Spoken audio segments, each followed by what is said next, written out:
Welcome back to another segment of the 5-Star Podcast of Wrestling, final portion of this week's show. I am your host, Sean Meyers, joined as always by co-host Justin Lowery.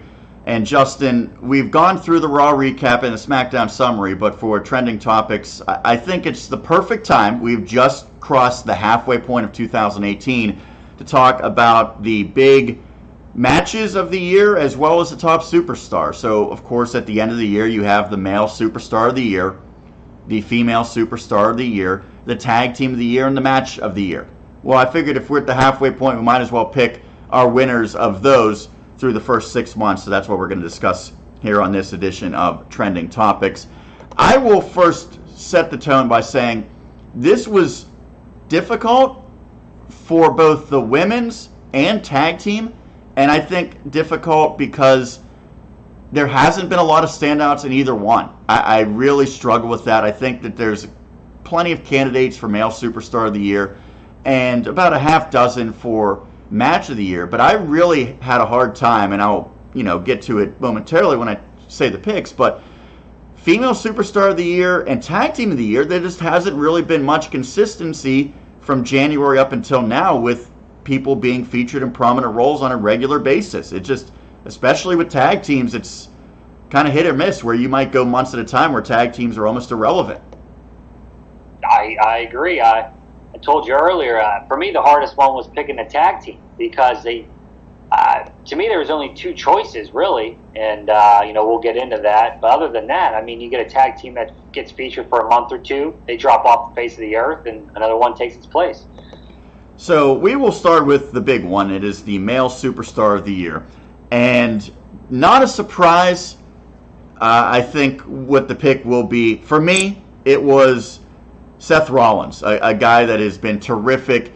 And heading into 2018, I'm not sure that I would have picked him as the most likely candidate to be the breakout superstar of the year through the first 6 months because he wasn't really at his best. But it seemed like once that gauntlet match happened, I think it was in February, right around leading up to the Elimination Chamber before WrestleMania, and he was in there for, I think, an hour and 5 minutes.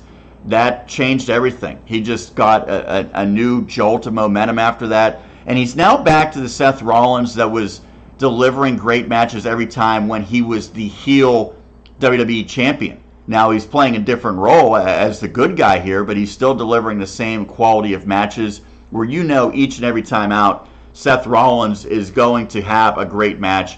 He's proven that in his recent run as the IC champion. Even without the title, he's been terrific. So you go back to probably mid-February on, no one really has been able to touch this guy on a regular basis.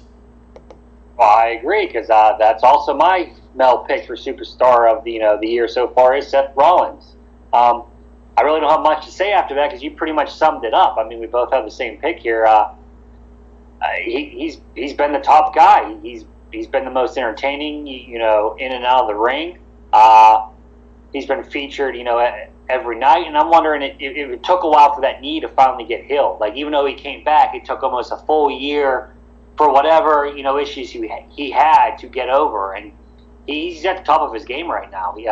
CM Punk always called himself the best in the world, but, Seth Rollins, has a legit right to call himself that right now.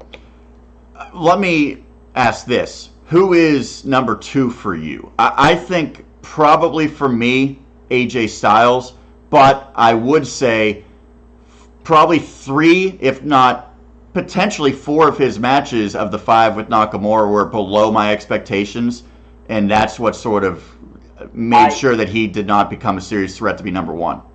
I thought about him, and I didn't even think about him for number 2 because of the disappointing matches with Shinsuke. My number 2 pick was actually The Miz.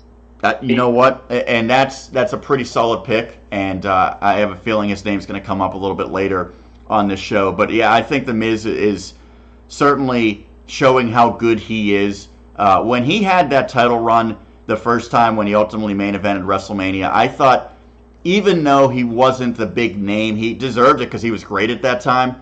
He's been just as good here in 2018, although I just couldn't justify putting him or really anyone over Seth Rollins. Right. Same here. So let's jump into the female superstar of the year. I'll let you pick first. I've already prefaced by saying I had a real hard time, and I sort of went outside the box with my pick. You went a little bit more traditional with your pick, I believe. I did, and honestly, for me, the women it was easy because I thought about it and who was the most prominent female for the first half of the year so far, and that was Alexa Bliss. I mean, who else has really come close to her? She's the best character in the women's division. She's awesome on the mic. She's great. She's improved so much in the ring from her NXT days. She's been a featured champion basically for almost the whole year so far, and if she hasn't had the belt, she's been in the feud to get it back. She's won Money in the Bank. I mean, no one's come close to her. So I will tell you, no one's a bigger Alexa Bliss fan than me. And by the way, 3-year anniversary from when Alexa and I first met was last night, by the way, Justin. Ping pong. Yes, it was a very special. She didn't play ping pong. She just let Buddy lose terribly. But that was a special moment for me, of course, meeting Alexa. But I will say, moment of bliss, and I know those are sort of, kind of comical little tidbit segments. That was, incredible how good she was. She does stuff that no other woman on the roster could pull off. Those segments just show how talented she is outside of the ring. And I don't think you could say that about the majority of the women in WWE right now. Her cash-in was terrific. That will stand out as a great moment in 2018, both for men and women. You will remember Alexa Bliss cashing in and ruining that great match between Nia and Ronda Rousey. However, the negatives, one, she did very little for the first couple months of the year. She was basically a champion that wasn't doing anything. Then she gets into the feud with Nia Jax, and I'm going to be honest, I didn't like the feud. Not blaming Alexa for that, but to me, would you say that was a highlight for women's wrestling in 2018? No, but I think anything Nia Jackson is involved in isn't a highlight. Agreed. So this is leading into my somewhat controversial pick, and I will say, completely honest, this is a pick that is really different for a person like me who generally, looks at a full body of work. But I am picking Ronda Rousey, and I know she has wrestled 2 matches. However, let's be honest, she has probably gotten more attention than anyone in the women's division in 2018. She made her debut at the Royal Rumble, and truthfully, when you think of that Royal Rumble, you're probably going to remember Ronda Rousey's debut just as much as you remember who won the women's Royal Rumble, which was Asuka. Then she has the highly anticipated match at WrestleMania. Yes, there were plenty of issues with her with the lead up to that match. At times, she did not look ready for it. But I would say that match and her performance, that's one of the top moments of the entire year in the company. That was a great match, even though it's not a traditional in-ring classic. It was a great match. And then the follow-up, several months later, yes, I would have liked to have seen her wrestle more between then, was just an incredible match between her and Nia, which I think you could easily say is Nia's best match on the main roster, and I think Ronda deserves a lot of credit for that. So she has 2 matches, hit them both out of the park, and as far as the attention that she brings to the roster, I think that she's done more for this women's division in terms of bringing mainstream exposure to it. And I think Alexa's great, but I would say Alexa in 2018 isn't nearly as good as Alexa, what she did through 2017. I mean, everything you said is correct, but she was a star before she entered the company, so of course she's going to bring mainstream success. I can't give that to her because she's only had 2 matches, and the lead up to WrestleMania wasn't great. The match itself was great, but the lead up wasn't great. And while I love the segment that got her suspended on Raw, but now she hasn't been on Raw for a couple weeks. So it's hard for me to make her the female star of the year when, she hasn't even been on in the last, 3 or 4 weeks, right, plus the lead up to Mania. So that's why Bliss gets it for me. Now, the back second half coming up, I wouldn't be shocked if, at the end of the year, I'm like, Ronda for the female superstar of the year. Carmella maybe would get some votes, but to me, she's just not good enough. I know she's had a championship run here, and she's defeated both Charlotte and Asuka, but I don't put a lot of stock into those victories. I just don't think she's that great. Charlotte has missed too much time. Plus, as I just mentioned, she lost the match to Carmella. And I know it is sort of hypocritical, me saying Charlotte's missed too much time and picking Ronda Rousey. But let's be honest, they're not weighed the same at this point.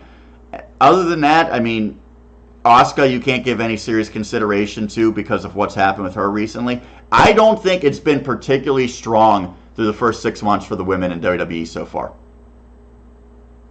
It has not, so much for that female, revolution. I mean, but their division kind of goes up and down, up and down. It's kind of like the tag division.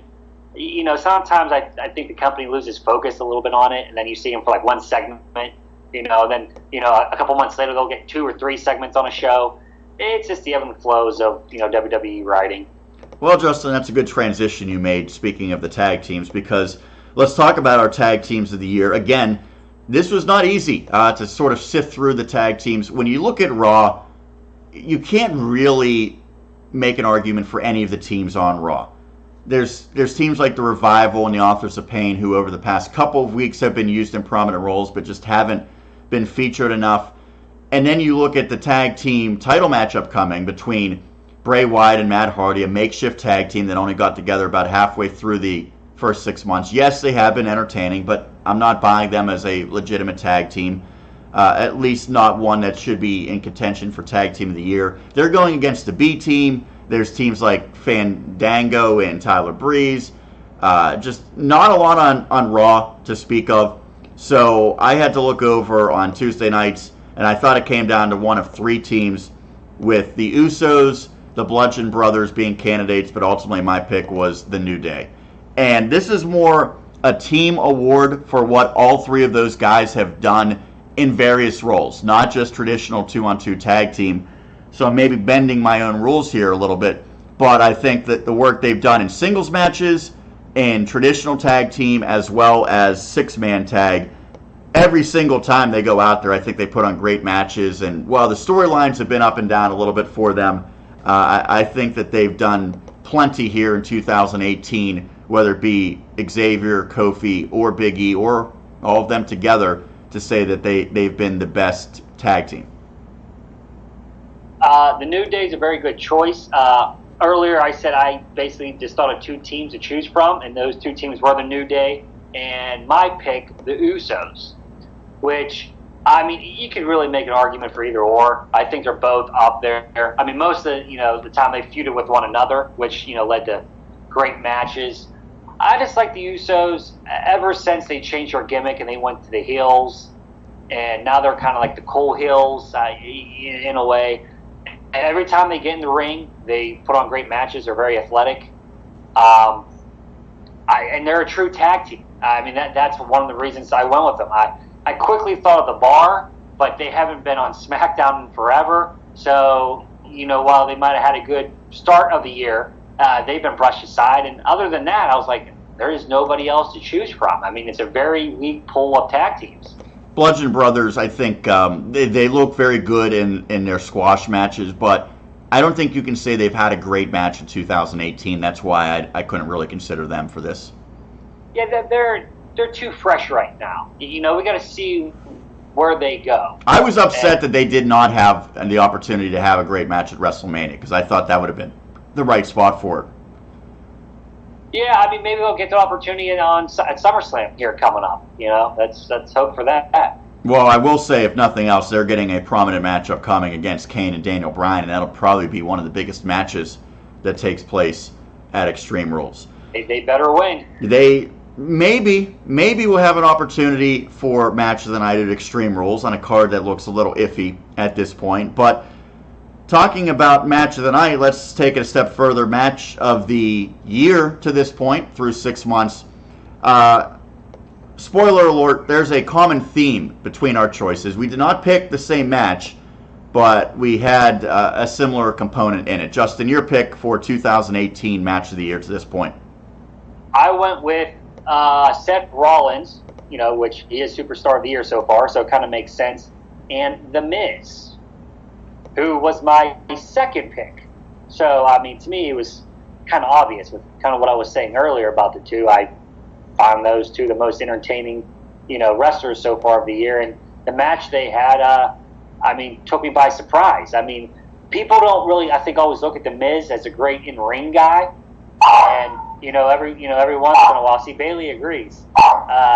He surprises and puts on great matches.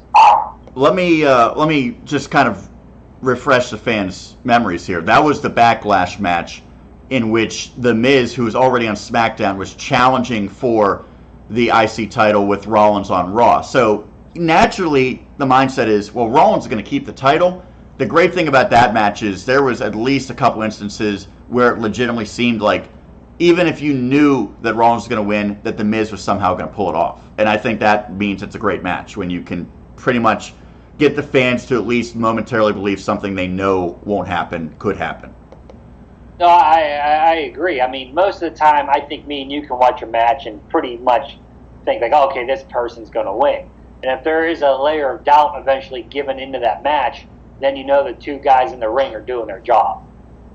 Well, my pick is not too far from where you went. It involves Seth Rollins, but it was his very recent Monday Night Raw match against Dolph Ziggler, a match that went about 28 minutes, 29 minutes, and they're going to have an opportunity to have just about that same amount of time upcoming at Extreme Rules when they have the 30-minute Iron Man match. The only drawback to this match was the ending was interrupted with a run-in by Drew McIntyre, but for me, that worked because, one, it was on Monday Night Raw, and you're setting up for a pay-per-view match where any person who watched that match on Raw wants to see those guys go at it again. You want to see a true winner, and sometimes you don't have to have a clean finish to make for a great match. The action was tremendous. It's probably the best Dolph Ziggler match that I've seen in maybe 2 years. I remember he had a great one against The Miz when he almost left the company. For Rollins, you could say it was on par with 4 or 5 other matches, including the one that you mentioned against The Miz. His match with Elias was great. His match at WrestleMania, the Triple Threat, was great. And really, the Seth Rollins hype train, if you will, started back in that Gauntlet match in February on Monday Night Raw. I will say this. There's a lot of matches that are deserving. I think the AJ and Nakamura Last Man Standing could be up there. I think you could argue that the match at WrestleMania with Ronda Rousey, Triple H, Stephanie McMahon, and Kurt Angle could be up there. But to me, maybe just because it's freshest in my mind, I thought Ziggler and Rollins was just a slight bit better than the other matches. Anything else that really stood out for you that was maybe a close number 2?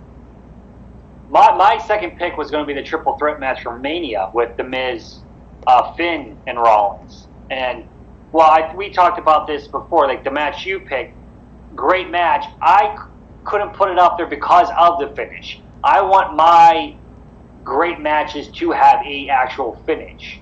If that would have had a clean finish, then that probably would have been my number 1 pick. But that's just a personal opinion for me. I like, for me to have a classic match, it needs to have a true finish.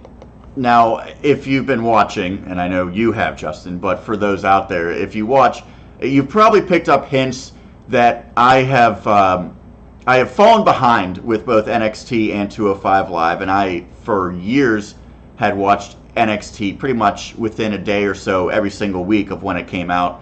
205 Live, I was the biggest fan of it when it first came out. I'm behind. I have every intention of watching every single episode to get caught back up. But I think if we included NXT and 205 Live, you could say there's probably been a half dozen or more of those matches that could certainly fall under the Match of the Year banner as well, including one just last night apparently on 205 Live.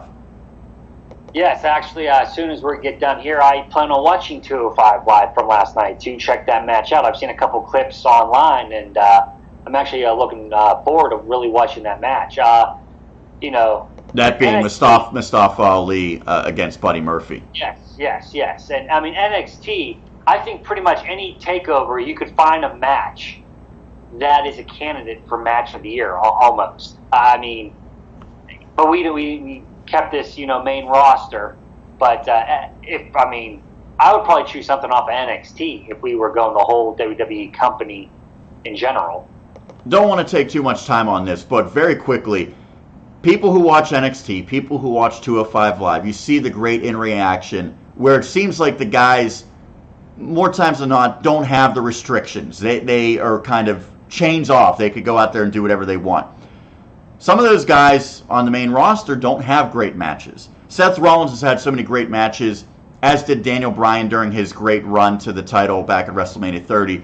But it seemed like the company decided, we're going to let those guys have great matches every week. We'll give them the time. We'll give them the opponents.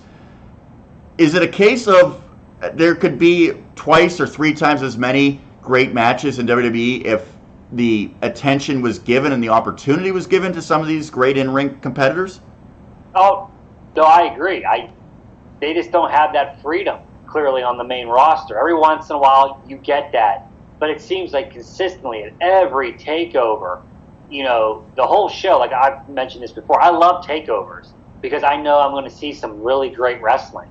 And I guarantee you at the Extreme Rules, there might be a match where we're like, oh man, that's really good. But if you compare it to like a NXT takeover main event, you're like, yeah, okay, that match was just okay then. Even coming up at SummerSlam, which is the second biggest pay-per-view of the year, that they should rock, the house down from the start to finish, but you're not going to get it.